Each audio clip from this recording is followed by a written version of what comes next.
You think you're awake, but you're still dreaming, and this spiritual trap is keeping 99% of seekers stuck in the first stage forever. In this video, I'll walk you through the 5 inevitable stages every soul must pass through on their awakening journey. This isn't feel-good spirituality, this is the raw, unfiltered truth about what really happens when you start to wake up. By the end, you'll know exactly which stage you're in and how to move to the next level. And before we begin, I want you to do 3 simple things. First, hit that like button, it helps this message reach more seekers who are ready to wake up. Second, make sure you subscribe so you don't miss the next videos in this awakening series. And finally, I'd love to know, where in the world are you listening from right now? Drop it in the comments below, because it's powerful to see people from every corner of the globe waking up together. Stage 1, the call.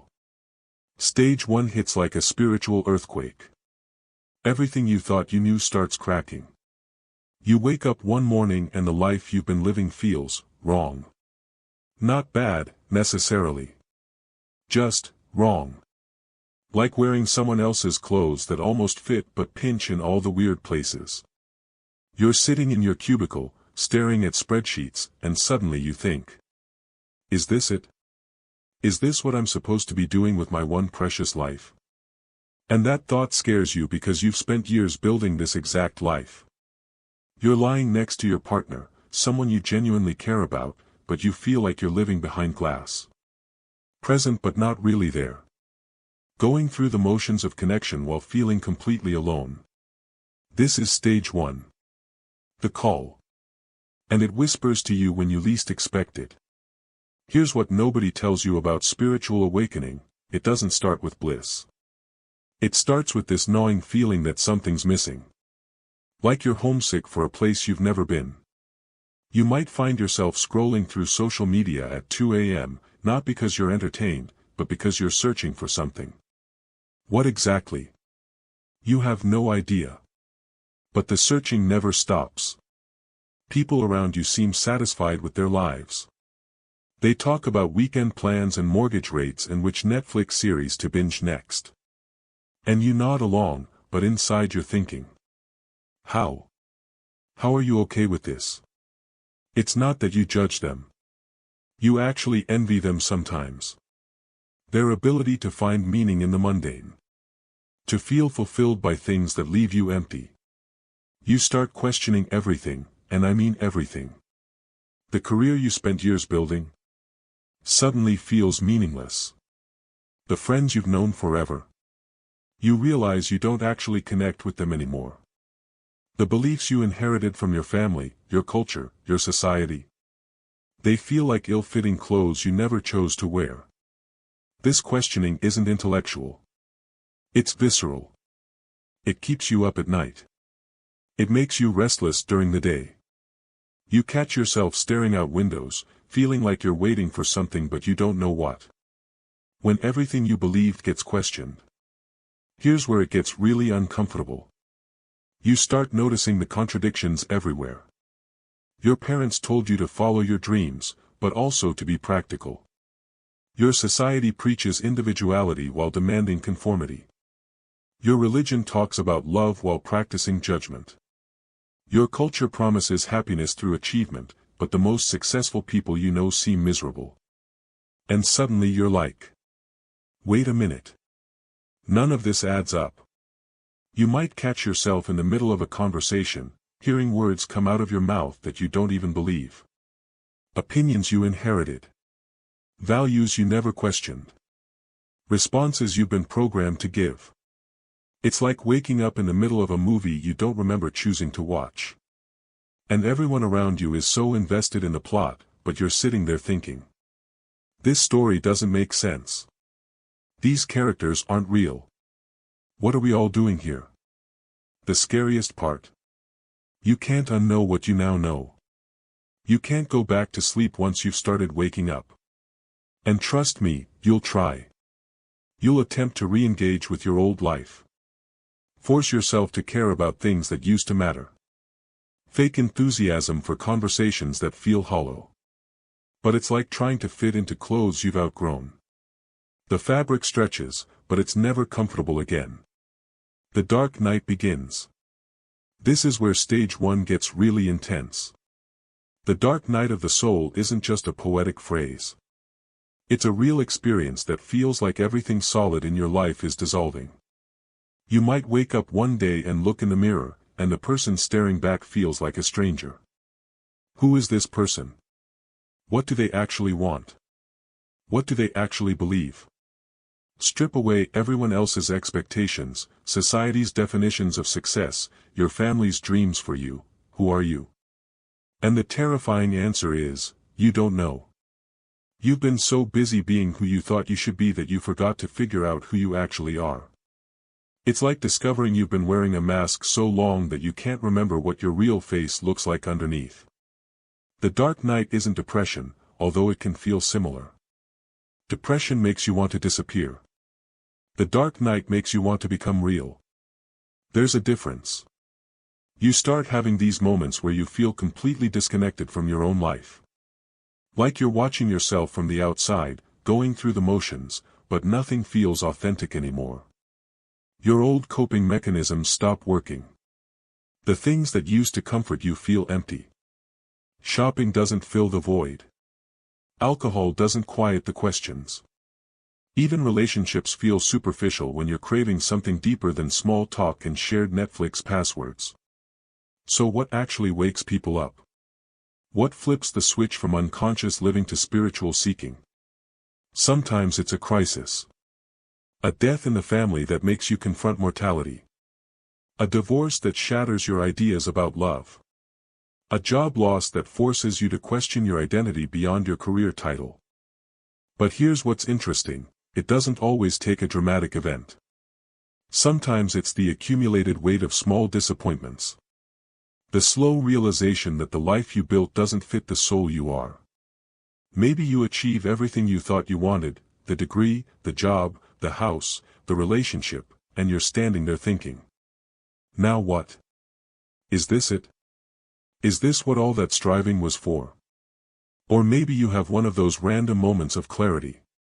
You're stuck in traffic, and instead of feeling frustrated, you suddenly see everyone around you as fellow humans, all trapped in these metal boxes, all trying to get somewhere, all probably feeling just as lost as you are. Synchronicities start showing up. You think about someone and they call. You need an answer and the perfect book falls into your lap. You keep seeing the same numbers, the same symbols, like the universe is trying to tell you something. These aren't coincidences. They're breadcrumbs. The universe's way of saying, hey, you. Yes, you. It's time to wake up. The first mistake that keeps people stuck. Remember when I said 99% get stuck? Here's where most people make their first mistake. They try to fix their external life instead of facing their internal truth. You feel disconnected from your career. You think the solution is finding a better job. You feel lonely in your relationship. You think the solution is finding a better partner. You feel empty inside. You think the solution is filling your life with more activities, more achievements, more stuff. But here's what stage 1 is really trying to tell you. The problem isn't your circumstances. The problem is that you've been living someone else's life. You've been following a script written by your parents, your culture, your society, your fears, but never by your authentic self. And now your soul is staging a rebellion. The mistake is trying to renovate the house when what you really need is to build a completely new foundation. You can't fix a life that was never truly yours to begin with. So many people get stuck here because they're trying to make their old life work instead of having the courage to discover what their real life might look like. They adjust and accommodate and compromise, but they never actually address the fundamental question. Who am I when I stop trying to be who everyone else wants me to be? That's the question stage 1 is asking. And until you're ready to sit with that question, really sit with it, you'll keep cycling through the same patterns, the same dissatisfaction, the same restless longing for something more. If you've ever felt like you don't belong in this world, type awakening in the comments. Let's see how many of us felt that first call. Because here's the thing, that feeling of not belonging, It's not a bug in your system. It's a feature. It means you're ready for something deeper, something more real, something more aligned with who you actually are. You're not broken. You're breaking open. And that's exactly where stage 2 begins. Stage 2, the seeking. Stage 2 is where spiritual shopping begins, and where most people get lost in the maze. You've felt the call. You know something's missing. And now you're hungry, ravenous, actually, for answers. For truth. For something that makes sense of this restless aching in your chest. So you do what any modern seeker does, you Google, spiritual awakening.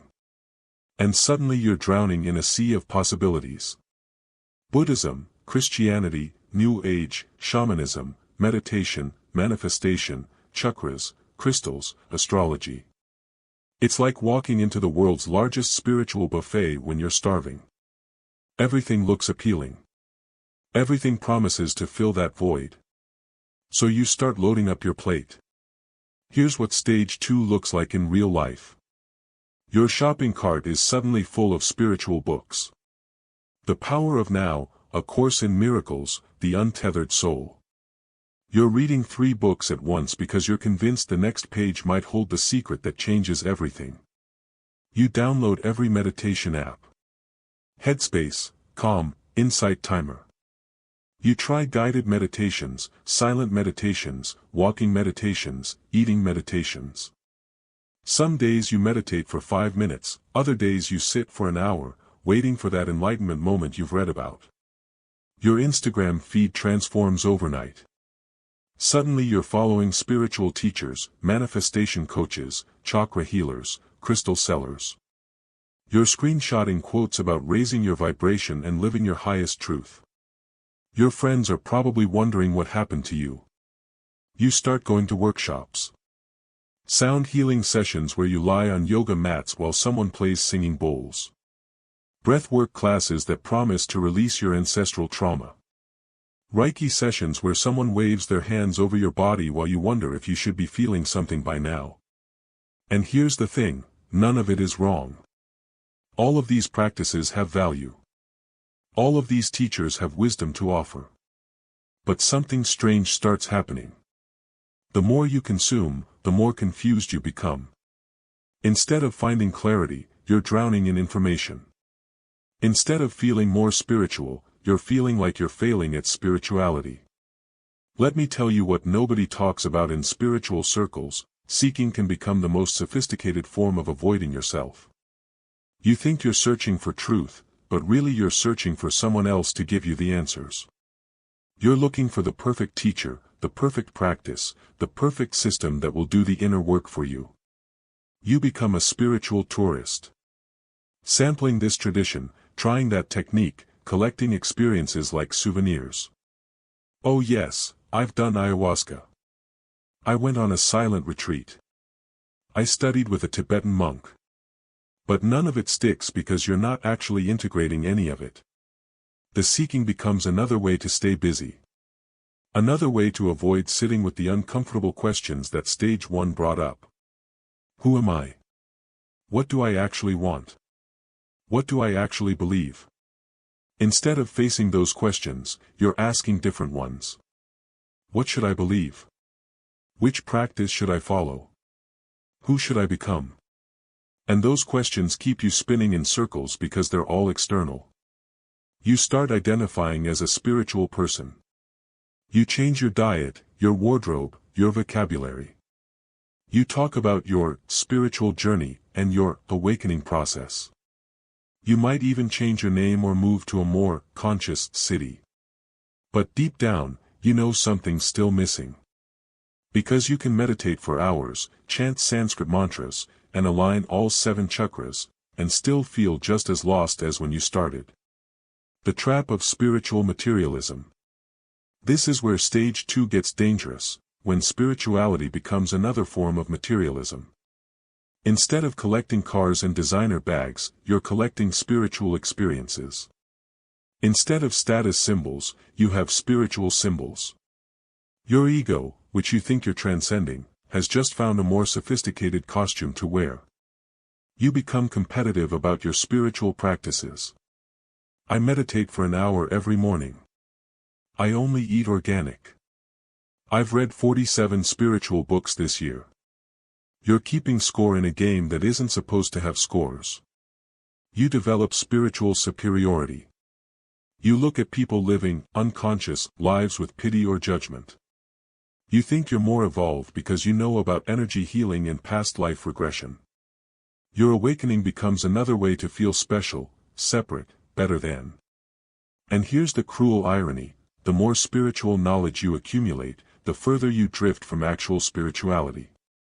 Because real spirituality isn't about knowing more. It's about being more authentic. You start using spiritual bypassing to avoid your real emotions. Instead of feeling angry, you talk about releasing negative energy. Instead of grieving loss, you focus on the soul's journey.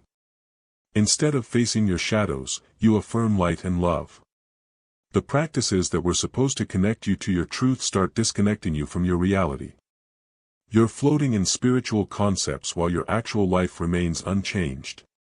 Pause for a moment and ask yourself, am I seeking truth or just collecting spiritual trophies? Be honest. Because here's what I've learned: the spiritual path isn't about accumulating wisdom. It's about removing everything that isn't you. It's not about becoming more spiritual. It's about becoming more human. And that requires something most seekers aren't prepared for. It requires you to stop seeking and start being. The information overload problem. Here's why more information doesn't equal transformation. Your mind loves information because information gives it something to do. It can categorize spiritual concepts, compare different teachings, analyze which practice might work best. It keeps you busy thinking about spirituality instead of actually experiencing it.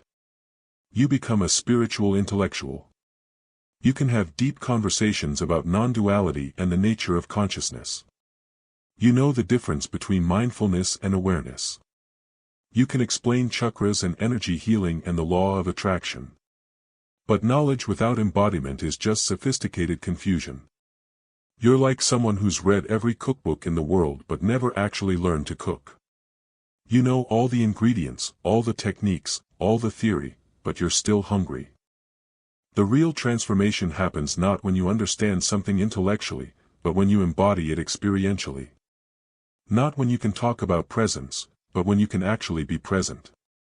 Not when you know about love, but when you can actually love. And that shift from knowing to being, that's not something you can read about or learn from a teacher. That's something you have to discover through your own direct experience. What was the first spiritual book or teaching that really spoke to you?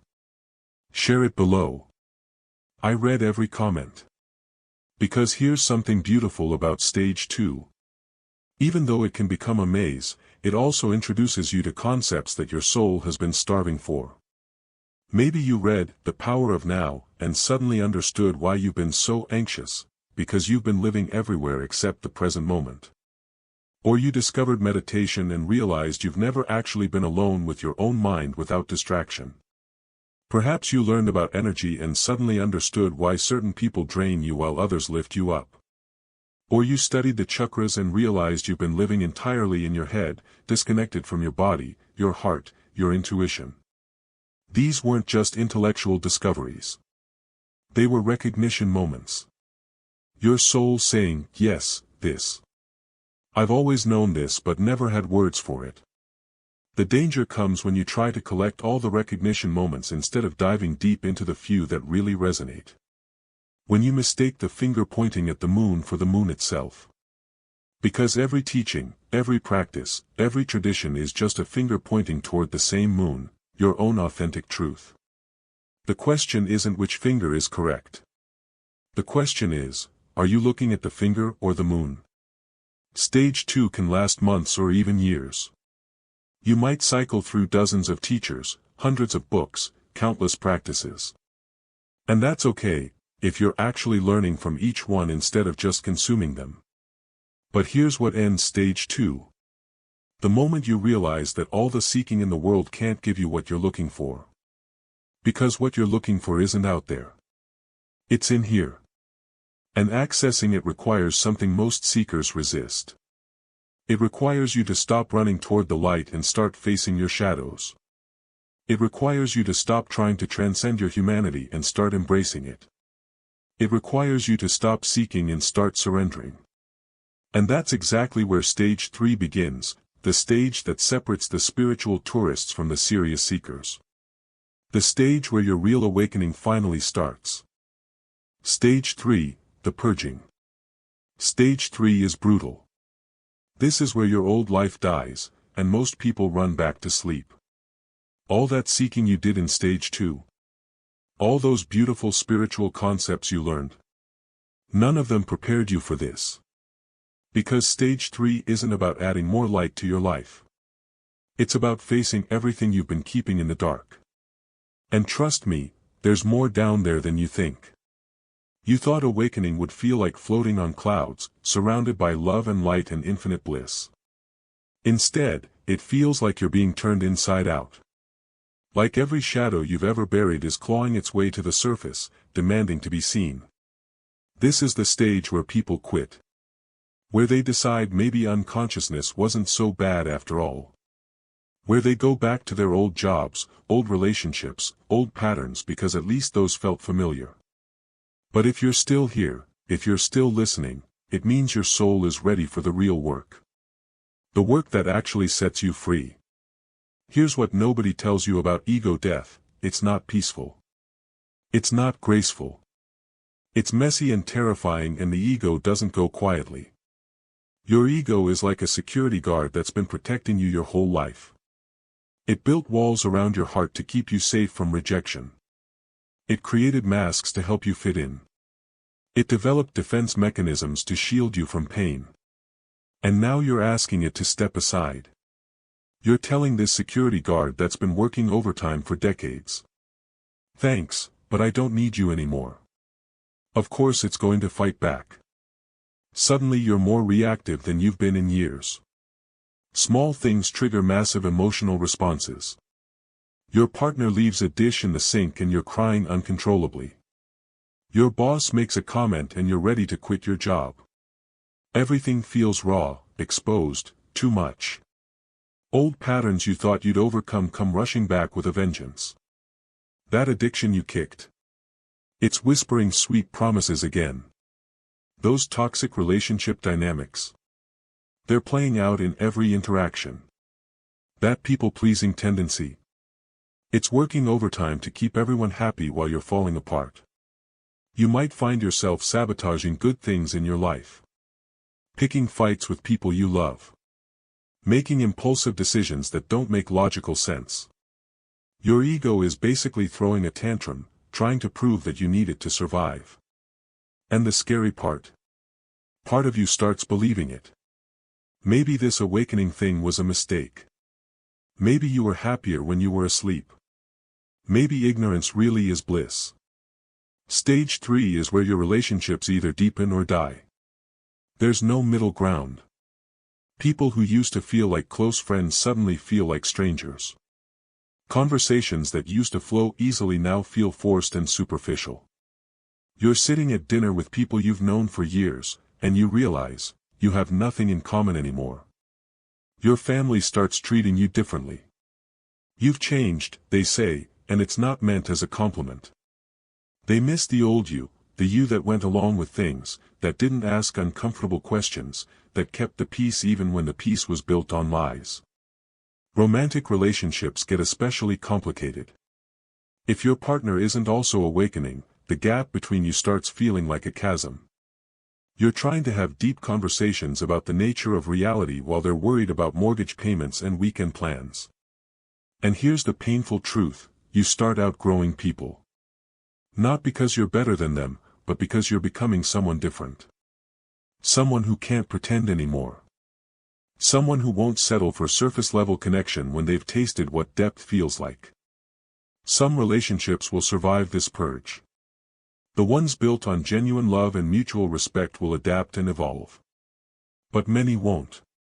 And that's not a failure, that's a natural part of growing into who you really are. You might find yourself spending more time alone. Not because you're antisocial, but because solitude feels more authentic than pretending to connect with people who only knew your old self. Stage 3 isn't just emotional and mental, it's deeply physical. Your body starts releasing decades of stored trauma, suppressed emotions, and accumulated stress. You might experience what feels like flu symptoms that aren't actually the flu. Fatigue that sleep doesn't fix. Headaches that medicine doesn't touch. Your nervous system is literally rewiring itself, and that process isn't comfortable. Old injuries might flare up. That back pain you thought was just from bad posture. It might be connected to all the times you didn't stand up for yourself. That tension in your shoulders. All those burdens you carried that weren't yours to carry. Your sleep patterns might go haywire. You're either sleeping 14 hours a day or lying awake at 3 a.m. with your mind racing through every mistake you've ever made. Your dreams become vivid, strange, sometimes terrifying. Food tastes different. Things you used to crave suddenly repel you. Your body is becoming more sensitive, more aware, more selective about what it will and won't accept. Some people experience what feels like detox symptoms. Your body is literally purging toxins, not just chemical ones, but energetic ones. All the fake smiles, suppressed truths, and swallowed emotions are finally finding their way out. Earlier I mentioned the spiritual trap that keeps people stuck. This is where you'll either break through or get caught in it. The trap is thinking that stage 3 means you're doing something wrong. That if you were truly spiritual, truly awakened, truly evolved, you wouldn't be feeling this mess of emotions. You wouldn't be having these dark thoughts. You wouldn't be struggling this much. So you try to spiritually bypass your way out of stage 3. You meditate harder, affirm louder, focus more intensely on love and light. You try to rise above your humanity instead of diving into it. But here's what I learned the hard way: you can't heal what you won't feel. You can't integrate shadows you refuse to see. You can't become whole by rejecting the parts of yourself that feel broken. The breakthrough comes when you stop trying to fix stage 3 and start surrendering to it.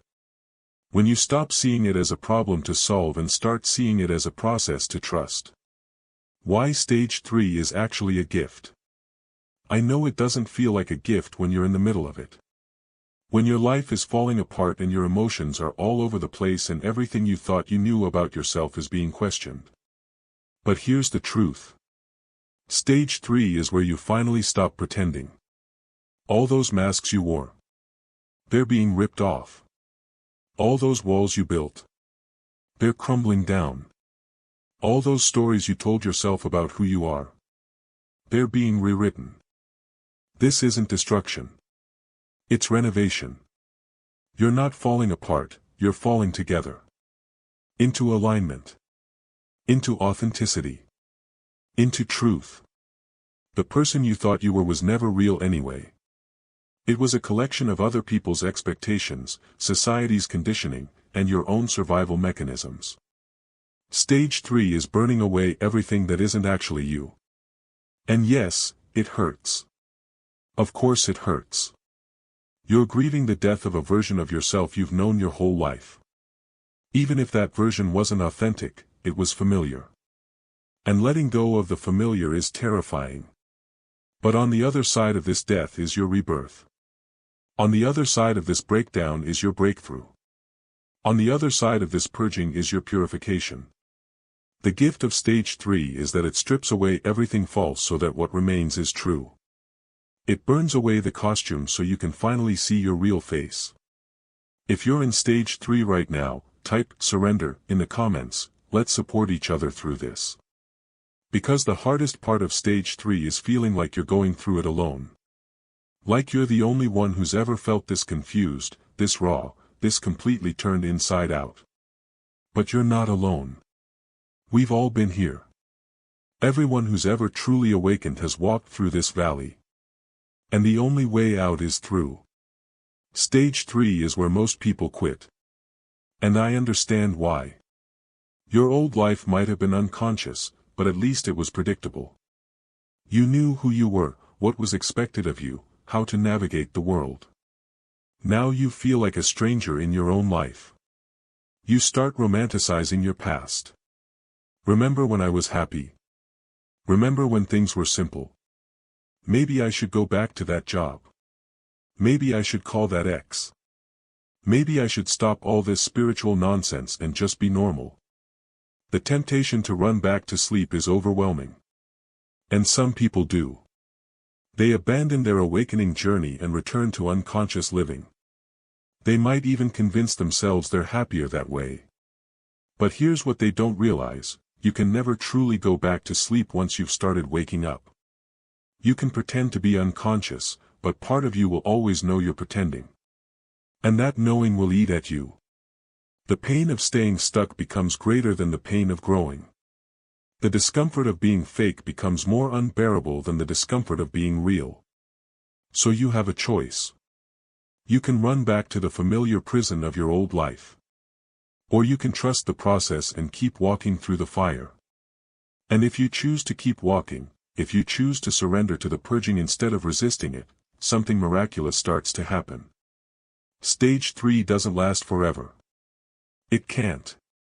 Nothing this intense is sustainable for the long term.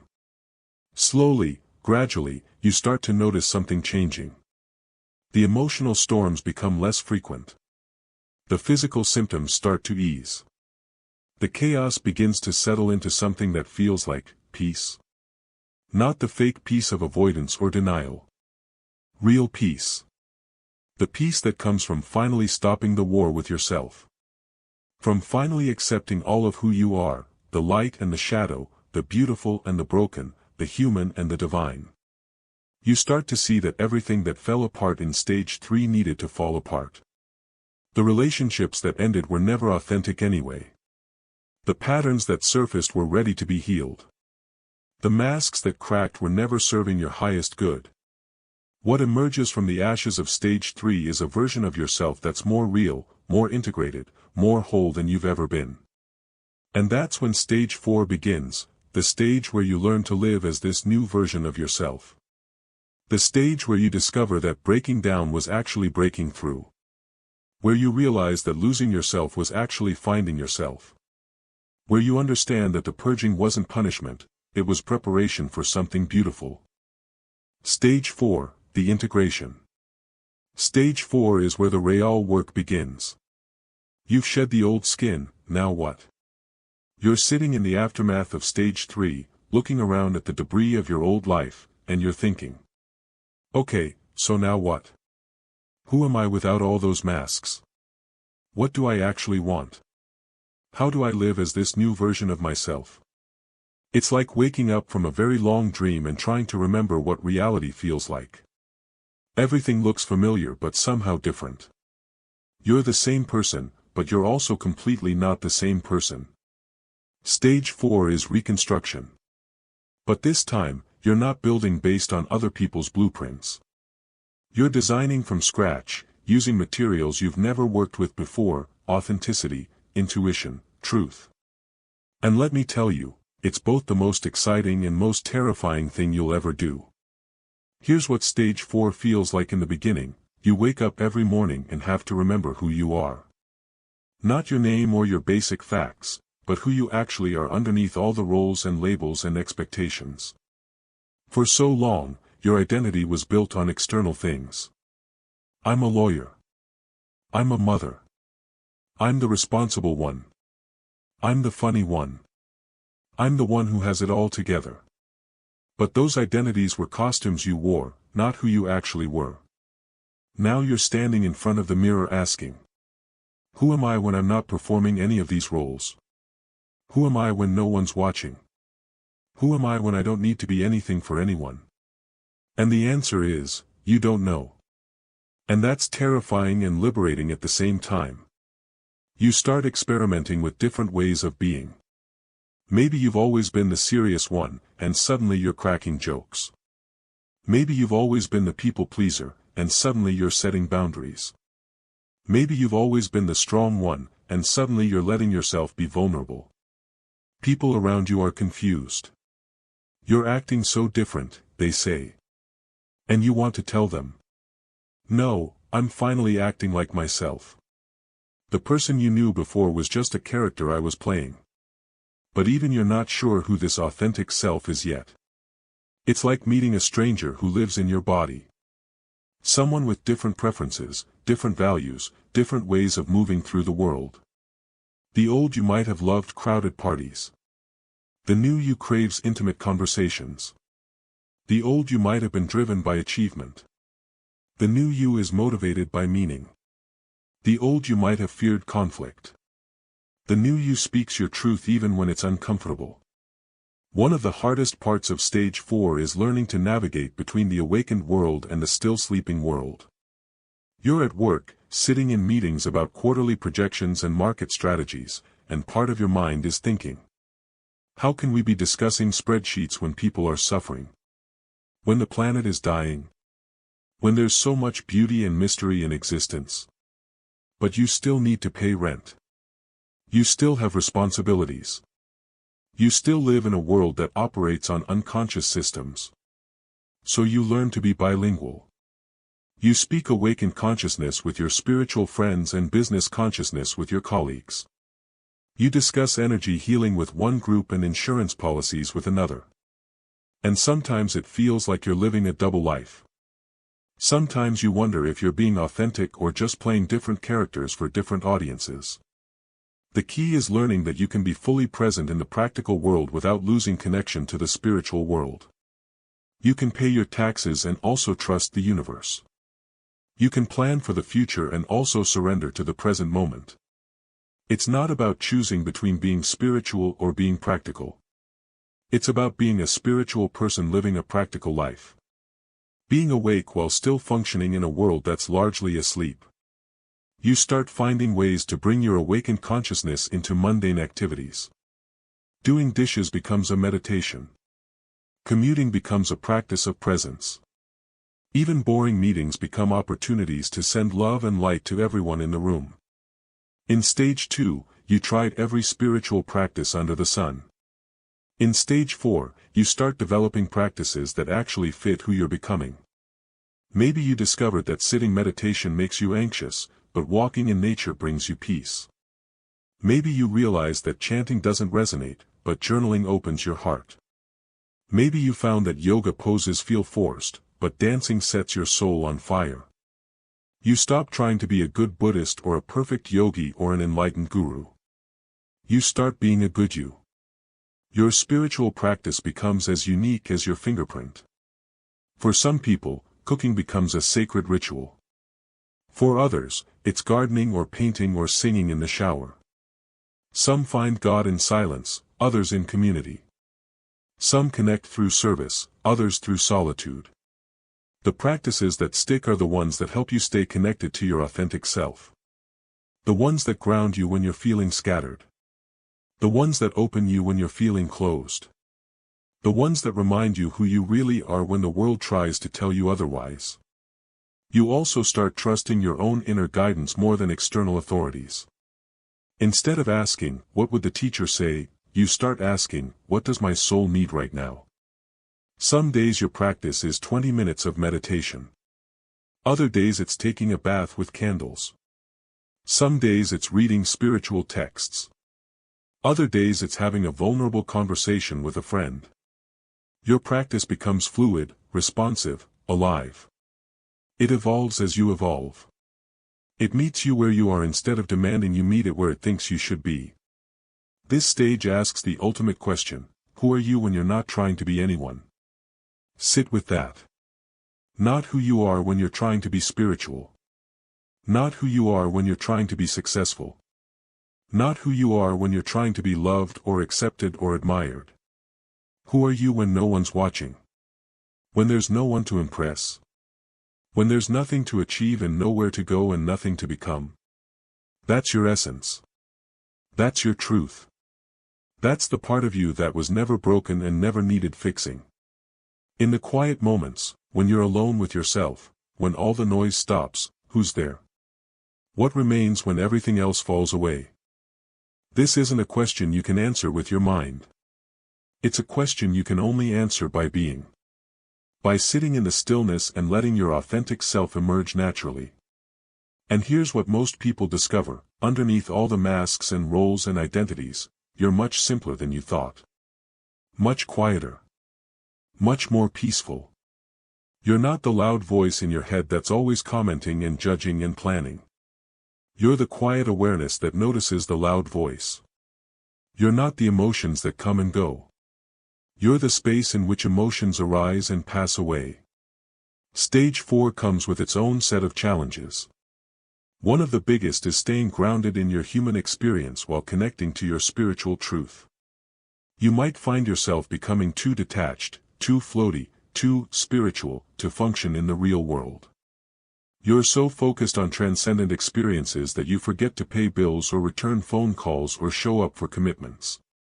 Or you might swing the other way and become so focused on practical matters that you lose connection to your awakened awareness. You get caught up in the daily grind and forget that there's a deeper dimension to life. The work of stage 4 is finding the balance. Staying connected to both your humanity and your divinity. Being rooted in the earth while reaching toward the sky. This is where embodiment becomes crucial. It's not enough to have spiritual insights if you can't integrate them into your lived experience. It's not enough to understand oneness intellectually if you still treat people like they're separate from you. True integration means your awakening shows up in how you treat the cashier at the grocery store. How you respond when someone cuts you off in traffic. How you handle stress at work. How you love your family even when they're driving you crazy. Spirituality isn't an escape from human life. It's a way of being fully human with consciousness, presence, and love. What's one old belief about yourself that you've completely released? Share your transformation story in the comment. Because stage 4 is all about releasing the old stories and embracing new ones. Maybe you used to believe you weren't creative, and now you're painting every weekend. Maybe you thought you were bad with money, and now you're building wealth consciously. Maybe you believed you were unlovable, and now you're learning to love yourself unconditionally. These aren't small changes. These are complete rewrites of your fundamental operating system. And each one deserves to be celebrated. Stage 4 is ultimately about creating a life that actually fits who you are instead of trying to fit into a life that was designed for who you used to be. This might mean changing careers to something more aligned with your values. It might mean moving to a place that feels like home for your soul. It might mean ending relationships that no longer serve your growth and beginning ones that do. Or it might mean staying exactly where you are but showing up completely differently. Same job, same house, same family, but you're bringing a totally different energy to all of it. You start making decisions based on what feels true rather than what looks right. You choose experiences that feed your soul over ones that feed your ego. You invest your time and energy in things that matter to your authentic self rather than things that matter to your conditioned self. And slowly, gradually, your external life starts to match your internal transformation. Not perfectly, not all at once, but authentically. You're building something new. Something that's never existed before. A life lived from awakened consciousness while still honoring your human needs and responsibilities. It's not easy. It's not perfect. But it's real. And it's yours. And once you've learned to live as this integrated version of yourself, once you've found your footing in this new way of being, you start to notice something interesting happening. You naturally want to help others find their way too. You see people struggling with the same questions you once struggled with, and something in you wants to reach out, to share what you've learned, to light a candle in their darkness. And that's when stage 5 begins, the stage where your personal awakening becomes a gift to the world. Stage 5, the service. Stage 5 is where awakening becomes a gift you give to the world. Something beautiful happens when you've done the deep work of integration. When you've faced your shadows, rebuilt your identity, and learned to live authentically, you naturally start looking around and noticing others who are struggling with the same things you once struggled with. And you feel this pull, this gentle but persistent calling, to reach out. To share what you've learned. To be a light for someone else who's stumbling in the dark. This isn't about becoming a guru or starting a spiritual empire. It's much quieter than that. much more humble. It's about recognizing that your journey through the stages of awakening wasn't just for you, it was preparation for something bigger. You start to understand that every wound you've healed, every pattern you've broken, every piece of conditioning you've released, it was all training. Training to help others do the same. Here's what's interesting about stage 5. You don't decide to serve. Service chooses you. You're at the coffee shop and you overhear someone talking about feeling lost in their career. Without thinking, you find yourself turning around and sharing something that might help. Not preaching. Not pontificating. Just offering a gentle perspective from someone who's been there. Or you're in a conversation with a friend who's going through a difficult breakup, and suddenly you're sharing insights about attachment and letting go that you didn't even know you had. The words are coming through you, not from you. You start noticing people gravitating toward you. They tell you things they've never told anyone else. They ask for your opinion on decisions they're struggling with. They say things like, "There's something different about you. You have this piece about you that I want to understand." And you realize, they're not attracted to your knowledge or your achievements or your spiritual credentials. They're attracted to your authenticity. To the quality of presence you've cultivated through your own journey. People can sense when someone has done their inner work.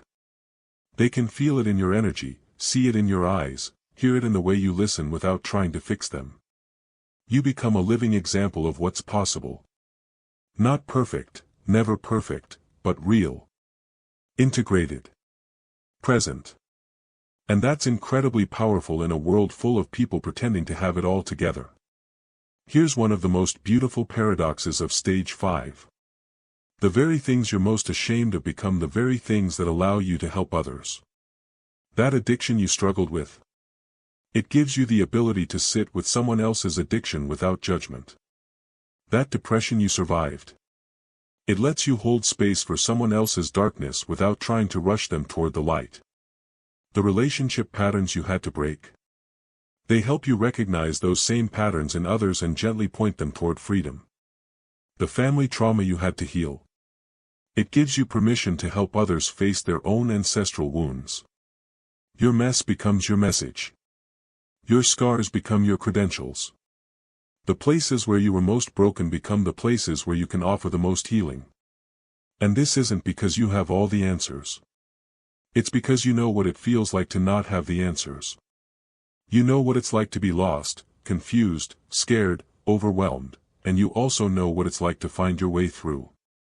You don't help people because you've transcended your humanity. You help people because you've embraced it. Because you've learned to be human with consciousness, awareness, and compassion. Remember that first call you felt in stage 1? Now you understand, you weren't just waking up for yourself. That restless dissatisfaction that started your journey? It wasn't just personal. It was your soul recognizing that the world needed another person to wake up. Another light to turn on. Another voice to speak truth. Every stage you've moved through, the seeking, the purging, the integration, all of it was preparing you for this moment. This recognition that your awakening was never meant to be a private experience. You were called to wake up so that you could help others wake up. You were healed so that you could help others heal. You were set free so that you could help others break their chains. And now you see the bigger picture. You understand that consciousness isn't just expanding in you, it's expanding through you. Into the world. Into relationships. Into communities. Into systems and structures that desperately need awakened beings to help transform them. Your personal liberation was always connected to collective liberation. Your individual healing was always part of planetary healing. Here's what stage 5 service actually looks like. It's usually not what you expect. You might think it means becoming a spiritual teacher or starting a healing practice or writing books about consciousness. And for some people, it does. But for most people, service is much more subtle. It's the way you treat the person who's having a bad day. The patience you show when someone is triggered. The love you bring to difficult conversations. The presence you offer when someone is in pain. It's living your values instead of just talking about them. Being the change instead of preaching about change. Demonstrating what awakened consciousness looks like in the midst of ordinary life. You serve by being authentic when others are performing. By staying calm when others are reactive. By speaking truth when others are hiding behind politeness. By choosing love when others are choosing fear. Your service might look like parenting with consciousness. Running a business with integrity. Being a friend who really listens. Creating art that touches souls. Teaching from a place of genuine wisdom rather than borrowed knowledge. The key is that you're not trying to wake people up. You're simply being awake. And that awakeness is contagious. It gives others permission to stop pretending. To stop performing. To start being real. If you feel called to help others on their journey, type service. The world needs your unique gifts. But here's the paradox of stage 5. The more qualified you become to help others, the more humble you become about your ability to help them. You realize that you can't wake anyone up. You can't heal anyone. You can't save anyone. All you can do is show up authentically and trust that your presence might create a space where others can wake themselves up, heal themselves, save themselves. True service is about empowering others, not creating dependence. It's about pointing people toward their own inner wisdom, not making them dependent on your wisdom. You become like a midwife of consciousness. You can't give birth for someone, but you can hold space for their birthing process. You can offer support, encouragement, perspective, but the real work is theirs to do. And this keeps you humble. It prevents you from developing a savior complex or a spiritual ego. It reminds you that everyone is on their own perfect journey, even when it doesn't look perfect from the outside. Here's what happens when you embrace stage 5. You create ripples. One authentic conversation changes someone's day. One person having a better day treats their family with more kindness. Those family members go out into the world with more love in their hearts. They interact with strangers more compassionately. Those strangers feel seen and valued and pass that feeling on to others. Your personal awakening becomes a stone thrown into the pond of collective consciousness. The ripples spread in ways you'll never see, touching lives you'll never know about. Maybe someone overhears a conversation you're having and it plants a seed in their mind. Maybe a friend notices how you handle conflict and learns a new way of communicating. Maybe a coworker sees how you stay centered under pressure and starts asking questions about how you do it. You're not trying to change the world. You're just being yourself. But being yourself, your authentic, awakened, integrated self, that's how the world changes. One person at a time. One conversation at a time. One moment of genuine presence at a time. This is how consciousness evolves. Not through grand gestures or mass movements, but through individuals doing their inner work and then naturally sharing the fruits of that work with others. Here's something important to understand about these 5 stages: they're not linear. They're cyclical. Even in stage 5, you'll sometimes find yourself back in stage 1, feeling that familiar restlessness, sensing that there's still more to discover about yourself. You'll cycle through periods of seeking, purging, integrating, serving, each time at a deeper level. This isn't failure. This isn't going backward. This is how growth works. Like a spiral staircase, you're covering the same territory but at a higher elevation each time. And that's actually what makes you qualified to serve, not that you've graduated from the journey, but that you're still actively walking it. Still learning. Still growing. Still discovering new layers of yourself to explore and integrate. Your service comes not from having all the answers, but from being genuinely committed to living the questions. From being willing to stay curious, stay humble, stay open to whatever wants to emerge through you. Here's what most spiritual teachers won't tell you: these stages aren't linear. You'll cycle through them multiple times, each round deeper than the last. And here's the beautiful paradox: the more awake you become, the more you realize you're just beginning to truly see. Most people will watch this video, feel inspired for a moment, and then forget. But you're different. You felt that first call for a reason. Your soul is ready to stop playing small. Which stage resonates most with where you are right now? Drop a comment and let me know. I personally read every single one and I'll guide you toward your next step. If this opened your eyes to something new, subscribe and hit that notification bell because every week we're diving deeper into the mysteries of consciousness and awakening. Your future awakened self will thank you.